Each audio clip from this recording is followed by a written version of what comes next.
Yop tout le monde, donc aujourd'hui on se retrouve pour un nouveau petit tuto et donc comme vous le voyez devant moi aujourd'hui je vais vous parler du montage Dropshot.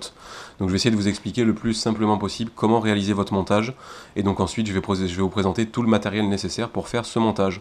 Donc on va directement commencer avec le matériel nécessaire pour faire tout ça.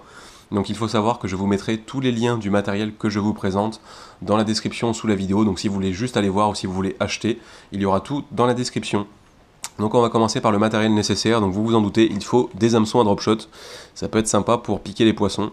Donc au niveau des tailles, je vous conseille pour commencer taille 2, taille 4, ça va s'adapter à peu près à tous les petits leurres de 3 à 10 cm, enfin plutôt 4 à 10 cm. Au niveau des marques, donc j'utilise deux marques, donc soit du Decoy Worm 123, soit les VMC Spinshot. J'ai pas de préférence pour l'un ou l'autre, c'est à peu près les mêmes, ils valent à peu près le même prix, il y en a autant je crois dans le sachet quand vous les recevez, donc ça c'est à peu près à vous de vous décider suivant le prix où vous les trouvez, ou si vous avez une marque préférée. Et donc ensuite la particularité de ces hameçons là, c'est que c'est un hameçon avec un émerillon baril. Donc comme vous allez le voir là, voilà, il y a un petit émerillon baril avec une accroche en haut, une accroche en bas, donc pour faire votre nœud c'est vraiment très pratique, hein. Un nœud en bas, un nœud en haut. Et donc la particularité, vous allez le voir en fait, c'est que votre hameçon est libre de tourner sur lui-même. Donc tout simplement, votre montage est beaucoup plus cohérent, beaucoup plus discret, et votre leurre peut se balader librement autour de votre ligne. Donc ça vaut un peu plus cher que des hameçons à Dropshot normaux, mais je vous conseille vraiment de prendre ces hameçons-là. Personnellement, ça facilite la vie pour faire le montage, et c'est beaucoup plus naturel. Donc ensuite, qu'est-ce qu'il vous faut? Un plomb pour le Dropshot, donc c'est un plomb spécial Dropshot. Vous allez me dire, oui, c'est un plomb, sauf qu'il y a un petit pince-fil sur le dessus, ici en fait. Et donc en fait ce petit pince-fil va tout simplement vous permettre donc de régler la profondeur à laquelle vous allez pêcher. Donc c'est vraiment très pratique en fait, si vous changez vraiment, que vous voulez que votre leurre soit beaucoup plus bas sur le fond, vous désenclenchez votre fil du pince-fil, vous réglez, vous enclenchez, et voilà. Donc ça pareil je vous mettrai différentes formes, parce qu'il existe différentes formes de plombs pour le Dropshot, des plombs ronds, des plombs balles. Au niveau des grammages, donc moi là c'est du 10 grammes que j'ai, je vous conseille vraiment pour vous adapter à peu près à tous les fonds que vous allez rencontrer, d'avoir du 5 grammes, du 10 grammes, du 15 grammes, et là vous serez à peu près polyvalent. Ensuite, donc il faut du fluorocarbone. Donc moi j'utilise comme d'habitude le Berkley Trilene. Donc là en deux tailles, 21 centièmes, 24 centièmes. Je vous expliquerai pourquoi les deux tailles après. Et donc ensuite il vous faudra des leurres. Donc ça les leurres, je vous montrerai tout ça à la fin. Donc on va commencer directement par le montage. Donc là c'est un montage double que je vais vous montrer. Donc on va commencer par le haut. Donc le haut généralement c'est moi qui fais comme ça. Je mets un petit leurre. Donc généralement un leurre de 5 cm. Donc là c'est un Reigns Rock Vibe sur un hameçon taille 4. Et donc là c'est simple, sur le petit émerillon baril, donc en fait vous avez un œillet en haut, donc sur l'œillet en haut vous allez attacher votre corde ligne, donc là vous mettez à peu près 50-60 cm de fluoro en plus pour rester discret, vous attachez tout ça à votre tresse. En dessous, donc là on va se servir justement du fluoro en 24 centièmes, donc là vous mettez à peu près entre 30 et 50 cm entre vos deux leurres, ça c'est pareil, c'est à vous de voir comment vous voulez que votre montage soit. Donc au niveau du nœud, donc là vous avez soit à faire un nœud de cuillère, soit un nœud palomar, donc ça c'est le nœud qui vous va le plus, hein. Voilà, vous faites vraiment le nœud que vous préférez. Donc là, vous mettez à peu près entre 30 et 60 cm de bas de ligne en 24 centièmes. Ensuite, donc, nous arrivons à notre deuxième leurre. Donc là, le deuxième leurre, moi je mets généralement un leurre beaucoup plus gros, donc un leurre en 10 cm. Donc là, c'est un Crazy Fish Polaris. L'hameçon, c'est du 1,0, donc un hameçon beaucoup plus gros. Donc là, vous reliez en fait sur le haut de votre hameçon, donc vous reliez votre bas de ligne en 24 centièmes qui vient du petit leurre au-dessus. Et donc en dessous, là, vous allez voir, c'est là que va servir le bas de ligne en 21 centièmes, donc là en fait en dessous c'est là que vous allez attacher votre plomb. Donc au niveau de la taille, pareil, vous mettez entre 30 et 60 cm, en sachant que vous allez pouvoir régler la profondeur. Et donc en fait c'est là que je vais mettre du 21 centièmes. Donc tout simplement en fait je mets du bas de ligne plus fin en bas, parce qu'en fait ça arrive assez souvent d'accrocher votre plomb sur le fond. C'est un peu un défaut justement des plombs ronds, c'est pour ça qu'après des fois les plombs balles, ça peut être mieux quand vous pêchez par exemple dans des fonds caillouteux, les plombs ronds vont avoir tendance à beaucoup plus s'accrocher que les plombs balles.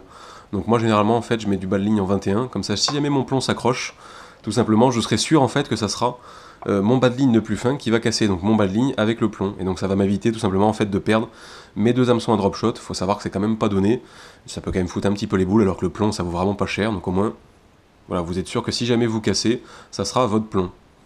Donc au niveau du montage, comme vous avez vu, c'est vraiment pas compliqué du tout. Après vous pouvez faire aussi du montage simple, hein, parce qu'il faut savoir que sur le cendre, vous me faire des montages simples que des montages doubles. Moi je fais les montages doubles parce que je pêche essentiellement la perche en Dropshot. Donc après pour faire un montage simple, c'est pas compliqué, hein. Vous enlevez tout simplement votre petit Rock Vibe en haut et vous laissez que votre Polaris par exemple, et vous reliez directement à votre corde ligne. Sur le black bass aussi, il faut savoir que ça marche extrêmement bien sur le black bass. Voilà, au niveau des poissons, c'est perche, black bass, cendre. Perche redoutable. Voilà, j'ai que ça à dire. Donc au niveau de tout ça, je vous ai tout présenté, maintenant il me reste juste les leurres à vous présenter, donc je vais vous présenter une petite sélection.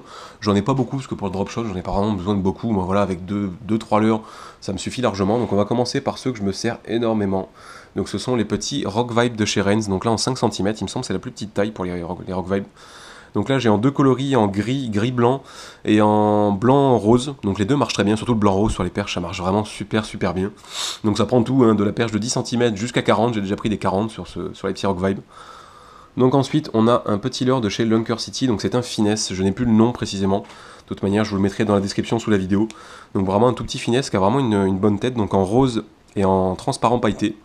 Donc voilà un leurre très mobile, c'est vraiment ça en fait qu'il faut pour le drop shot, il faut vraiment que les leurres en fait soient très mobiles, parce que vu que en fait le montage va vraiment bouger tout doucement, si votre leurre n'est pas mobile, il ne va pas être attractif.